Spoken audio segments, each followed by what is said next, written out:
Shalom, semangat pagi kembali bersama Pak Yusak. Hari ini Pak Yusak akan menyampaikan sebuah renungan dengan judul 3 hal yang harus kita mengerti tentang iman. Tapi sebelumnya mari kita berdoa.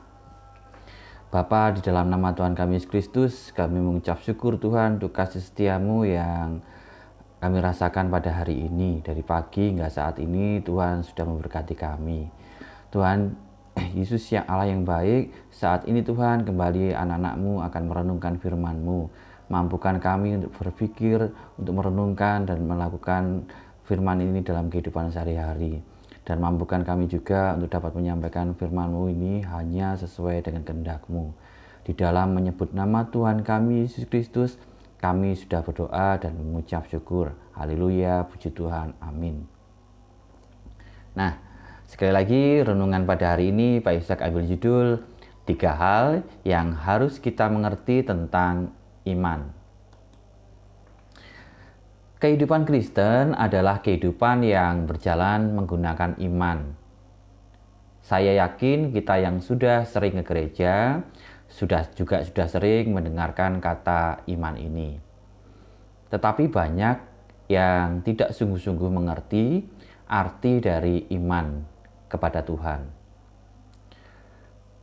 Maka itu banyak yang kesusahan untuk tetap bertahan di dalam iman, terutama iman Kristen. Ya.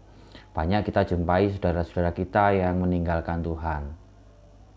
Pada renungan Kristen hari ini, kita akan membicarakan 3 hal yang harus kita mengerti tentang iman, terutama iman Kristen.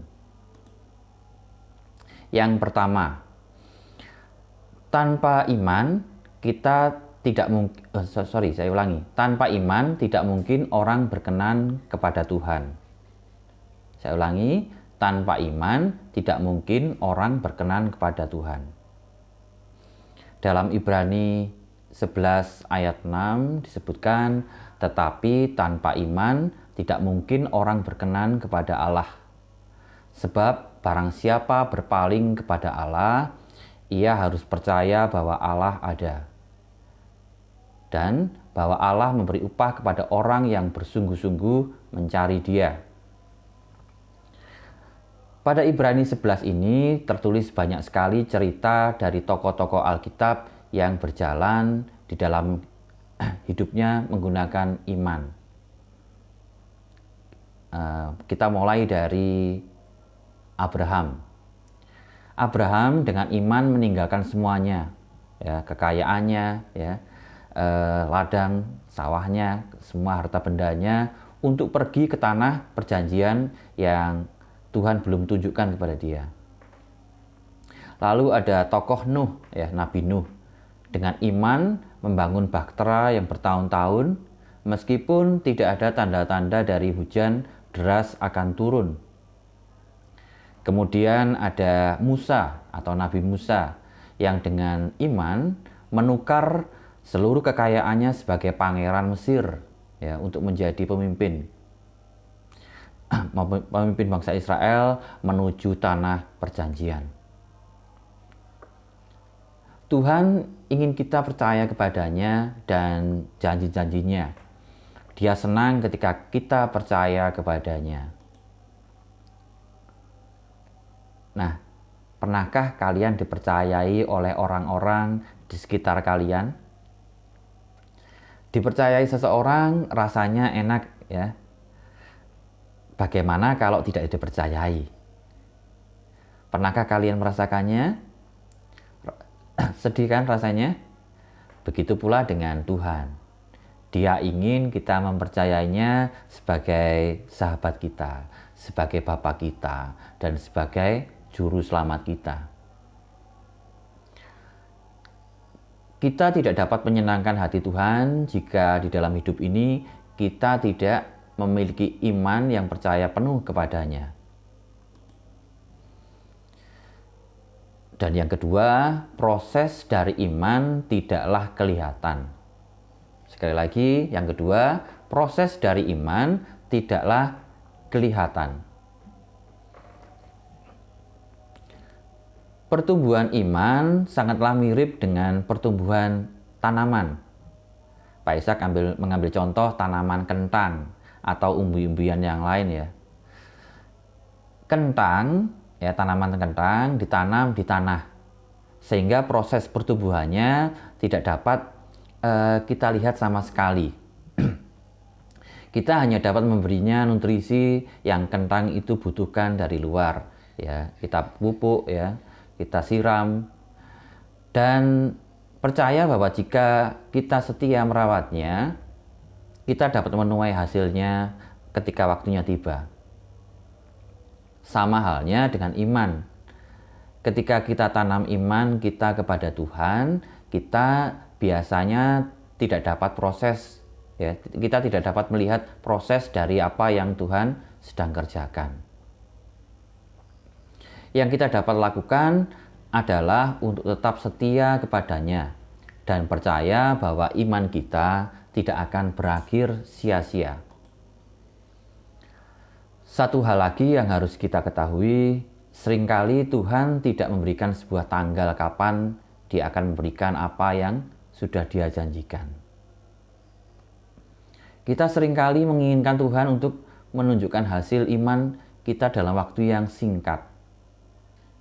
Tetapi seringkali Tuhan sengaja menahan apa yang Dia janjikan untuk waktu yang lama. Proses inilah yang kadang membuat kita tidak bisa bertahan. Karena iman kita kepada Tuhan tidaklah bertumbuh ketika kita menerima, melainkan di dalam proses ketika kita menunggu, maka itu bersabarlah dan terus bersabar. Jika menurutmu janji Tuhan tidaklah layak untuk kamu tunggu-tunggu, maka silakan berhenti kepada Tuhan. Tetapi jika menurutmu janji Tuhan layak untuk kamu tunggu, maka setialah. Sekali lagi, setialah. Melakukan yang terbaik sebisamu ketika kamu sedang menunggu. Dia akan memberikan janjinya tepat pada waktunya. Sering kita mendengar kata-kata indah pada waktunya. Di dalam 1 Timotius 4 ayat 10 ya, disebutkan, itulah sebabnya kita berjerih payah dan berjuang. Karena kita menaruh pengharapan kita kepada Tuhan Allah yang hidup. Juru selamat kita manusia. Juru selamat semua manusia, terutama mereka yang percaya. Yang ketiga, iman kepada Tuhan sebagai Tuhan, bukan sebagai jin. Mungkin banyak yang suka mengatakan jika kamu berdoa, jangan mengatakan jika boleh. Karena ini menunjukkan ketidakpercayaan. Namun, berdoalah dengan mengatakan, Tuhan pasti melakukannya untukku. Ketika seorang pendeta mengatakan hal itu dengan antusias di atas mimbar, tentu akan banyak orang yang bertepuk tangan sambil berteriak, amin, haleluya. Ya. Tetapi sesungguhnya ini bukanlah iman yang benar kepada Tuhan. Iman yang benar bukanlah tentang meminta kehendak kita untuk dikabulkan oleh Tuhan, melainkan meminta kehendak Tuhan atas hidup kita. Kehendakmu yang jadi. Yakobus 4 ayat 2. Kamu menginginkan sesuatu tetapi kamu tidak memperolehnya. Lalu kamu membunuh, kamu iri hati, tetapi kamu tidak mencapai tujuanmu. Lalu kamu bertengkar, kamu berkelahi. Kamu tidak memperoleh apa-apa karena kamu tidak berdoa. Yakobus 4 ayat 2. Atau kamu berdoa juga tetapi kamu tidak menerima apa-apa karena kamu salah berdoa. Sebab yang kamu minta itu hendak kamu habiskan untuk memuaskan hawa nafsumu. Yakobus, di dalam Yakobus 4 ayat 3. Jika kita hanya membaca ayat 2, tentu kita akan memiliki pengertian yang salah dari berdoa dengan iman. Tetapi jika kita membaca kelanjutan di ayat 3, tentu kita akan mengerti ya seperti apa berdoa dengan iman yang sesungguhnya. Jangan paksa Tuhan untuk mengabulkan keinginanmu. Karena jujur saja, keinginan kita sering egois dan untuk memuaskan keinginan daging. Tetapi paksalah Tuhan untuk menyatakan kehendaknya atas hidupmu. Ingat doa Bapa kami. Tuhan Yesus mengajarkan, datanglah kerajaanmu, jadilah kehendakmu di bumi seperti di surga.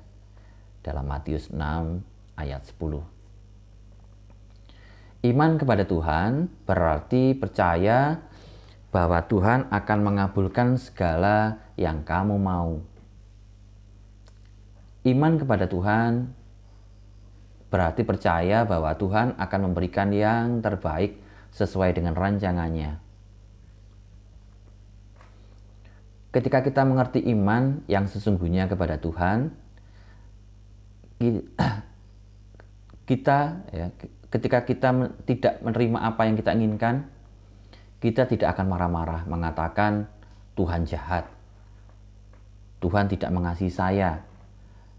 Melainkan kita dapat mengatakan Tuhan baik meskipun Dia dapat mengabulkan apa yang saya inginkan. Saya percaya Dia memiliki rancangan yang baik yang lebih besar yang mungkin saat ini belum dapat saya lihat.